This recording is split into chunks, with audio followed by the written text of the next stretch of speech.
Distinguished guest, the President of the United States, accompanied by Captain Larry Taylor, United States Army.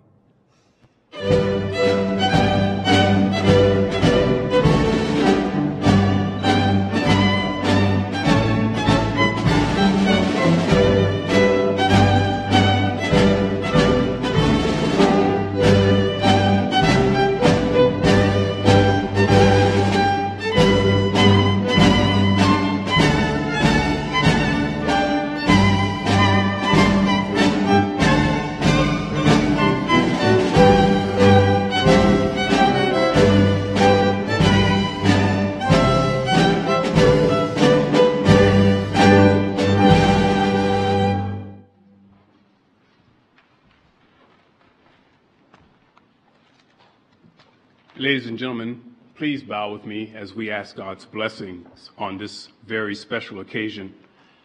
God of the ages, we are grateful for your presence with us today as we honor Captain Larry Taylor for his heroic actions on June 18, 1968.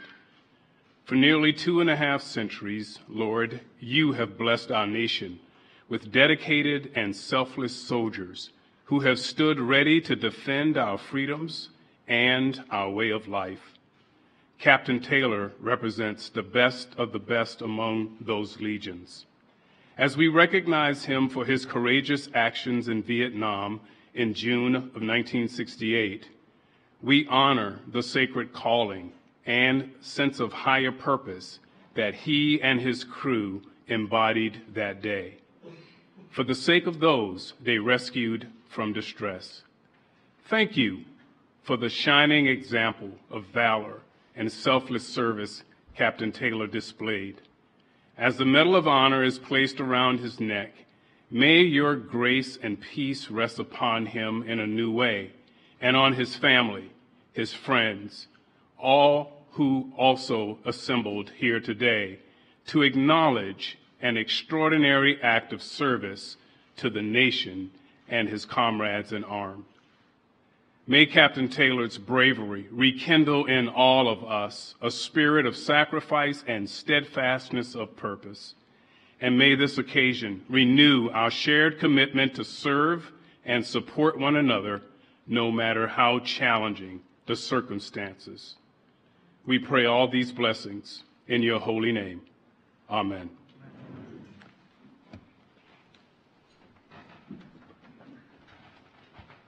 Please be seated. Thank you.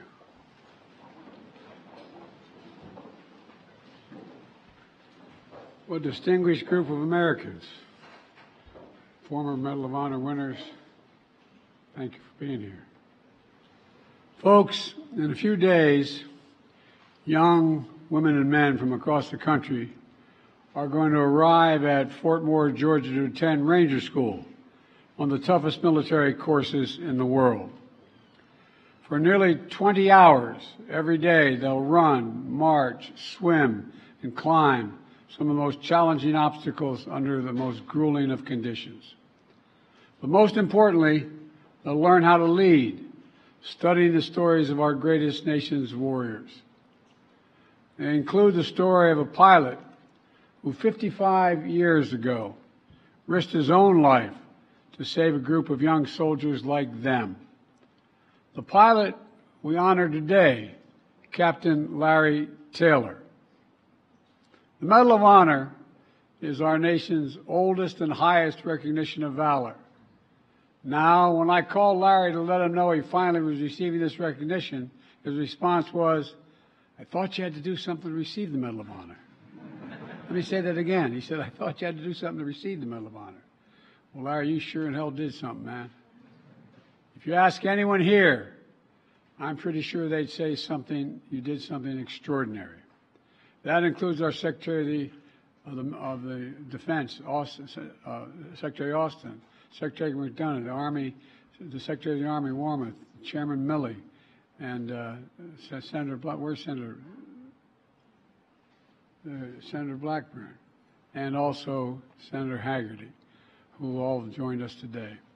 I also want to thank previous Medal of Honor recipients who have come to recognize their brother in arms. Paris Davis, Walter Marm, and James McLuhan, and Leroy Petrie. Gentlemen, you're the very best the nation has to offer. We owe you. The same goes for Sergeant David Hill, Vietnam veteran, former firefighter, and as the last surviving member of Larry's mission, the driving force behind his Medal of Honor nomination. On behalf of our nation, thank you all for being here. And finally, Tony. Larry learned many ranks and call signs throughout his military service. He earned them. Captain, Dark Horse, Mustang, and probably a few we can't say out loud. Best left out of the presidential record, I guess. But I believe that Larry is most proud of being called your husband. And it's an honor. It's an honor to have you both here as we give this heroism its full recognition that it deserves. Born in the volunteer state, raised by a World War II veteran, duty defined Larry Taylor's life from his earliest days. As a young man, he volunteered to join the college ROTC unit at the University of Tennessee, Knoxville. Then, after graduating in 1966, he commissioned as an armor officer. Larry had dreamed of leading men into battle on what he called chariots of steel. But it didn't take many days on the ground for Larry to realize he belonged in the sky. He wanted to be a pilot, not just any pilot, a Cobra pilot, flying the newest, fastest, deadliest Army helicopter at the time. A gunship built for only 2 people and their ammo. So when Larry was offered a spot to fly in the Fighting First in Vietnam, he jumped at the chance. It was there that then Lieutenant Taylor would go above and beyond the call of duty, quite literally. June 18th, 1968, it was pitch black, no moon, no stars, no light beyond the glow of Lieutenant Taylor's cockpit controls when he heard a whisper come through his radio. We're surrounded. We're surrounded. That's what he heard. The call had come from a 4-man Army Patrol unit just northeast of Saigon, a unit that included Sergeant David Hill. Earlier that day, the men had set out to recon the area, but in the dark, the men found themselves in the middle of the Viet Cong stronghold. Nearly 100 enemy soldiers now encircled their unit. The men picked up the radio and made a call. It was no longer a recon mission. They needed a rescue mission. Without hesitation, Lieutenant Taylor and his co-pilot began racing toward them. Over the radio, he laid out the game plan. He would use his Cobra to give the unit cover until a rescue helicopter could extract them. There was just one simple problem. It was pitch black. Lieutenant Taylor couldn't determine exactly where they were. So he asked his men to launch a flare, a move that revealed their location to him, but also to the enemy.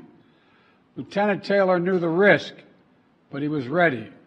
Over the radio, he said, "Let's get to work." The flare went up, and the fight was on. The enemy fire lit up the night. Lieutenant Taylor and his co-pilot dove down, positioning their Cobra nearly parallel with the Viet Cong fighters. They flew dangerously low levels for more than a half an hour, firing thousands of rounds of rockets to cover the ground on which the men were. Then Lieutenant Taylor heard a sound. Not only meant one thing, his helo was hit. And then it was hit again, and again, and again. At that point, according to Army standards, he could have left the fight. But Lieutenant Taylor had his own sacred standard. Quote, "You never leave a man on the ground," end of quote. He tried to find an escape route for the unit, his Cobra taking more rounds as he did. He kept trying to radio for rescue, knowing that he and his men below were almost out of time and ammunition. On his last try, he learned that any attempt to save the men had been called off. The rescue helicopter was not coming. Instead, Lieutenant Taylor received a direct order: return to base. His response was just as direct: I'm getting my men out. I'm getting my men out. Lieutenant Taylor would perform the extraction himself, a maneuver never before accomplished in the Cobra. Remember, the Cobra was only a gunship only. It had no cabin for passengers. But that was the least of his problems. First, Lieutenant Taylor needed to give his men a way out of the rice paddy where they'd been pinned down. He needed diversion. So despite the fact that he had no rockets or rounds left, Lieutenant Taylor drew the enemy fire himself, using his landing light to trick the enemy into thinking he still had ammo. He started making runs on the Viet Cong fighters. The ruse worked a few times, but it was enough for the men to make it to the extraction point. There, still under heavy gunfire, Lieutenant Taylor landed.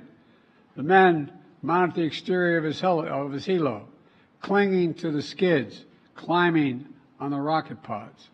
Within seconds, Lieutenant Taylor was back in the air, but the mission wasn't over. Lieutenant Taylor saw his fuel light flickering. He had started off with 1,600 pounds of gas, and now he had about 6, not enough to make it back to base. Worse, the soldiers he was carrying were covered in wet mud and clinging to the Cobra against 50 knots of wind. Even if he could make it back to base, his men would freeze or fall first. So he once more risked his own safety for his fellow teammates. He located a friendly area to set his bird down. The 4 men dismounted the helo and disappeared back into the pitch-black night. No moon, no stars, no light beyond the glow of their faces when they briefly turned and saluted Lieutenant Taylor for saving all 4 of their lives. He wouldn't see some of these men again until 30 years later at Army reunions. By that time, Lieutenant Taylor had long become Captain Taylor. He had flown more than 2,000 combat missions, and he received a Silver Star, a Bronze Star, 2 Distinguished Flying Crosses, and 43 Air Medals. Thank God he's not putting them all on his chest. He'd have trouble standing. Incredible. No, really think about it. It's incredible.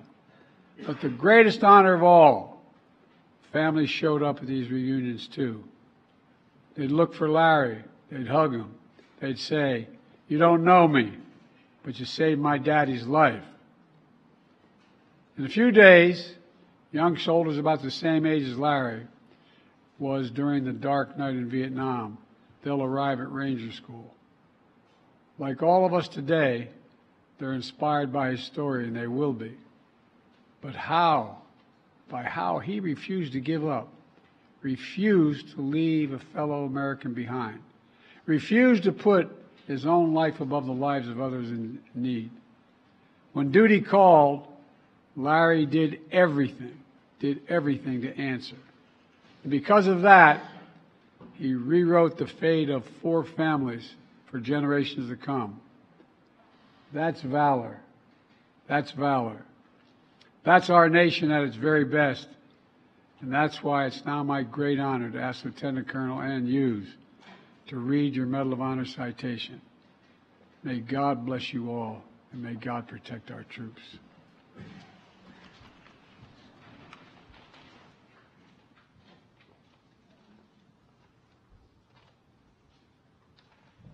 Attention to orders. The President of the United States of America, authorized by Act of Congress, March 3, 1863, has awarded in the name of Congress the Medal of Honor to First Lieutenant Larry L. Taylor, United States Army, for conspicuous gallantry and intrepidity at the risk of his life above and beyond the call of duty.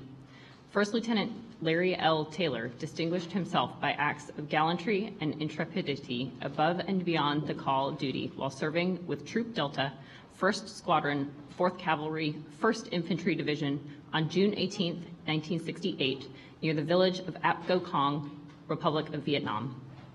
On this date, First Lieutenant Taylor commanded a light fire team of 2 Cobra helicopter gunships, scrambled on a nighttime mission in response to an urgent call for aerial fire support from a 4-man long-range patrol team. Upon arrival, First Lieutenant Taylor found the patrol team surrounded and heavily engaged by a larger Viet Cong force. He immediately requested illumination rounds and supporting artillery to assist with identifying the enemy positions. Despite intense enemy ground fire, he flew at a perilously low altitude, placing a devastating volume of aerial rocket and machine gun fire on the enemy forces encircling the friendly patrol.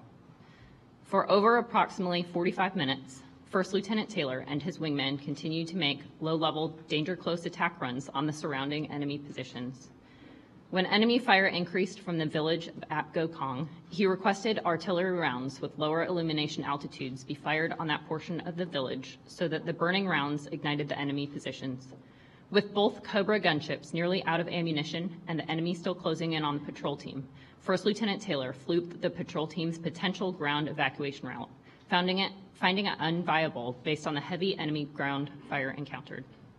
Returning to the patrol team's location, he continued to circle it at a low level under intense enemy fire, employing his searchlight to make fake gun runs on the enemy positions to distract them from the patrol team.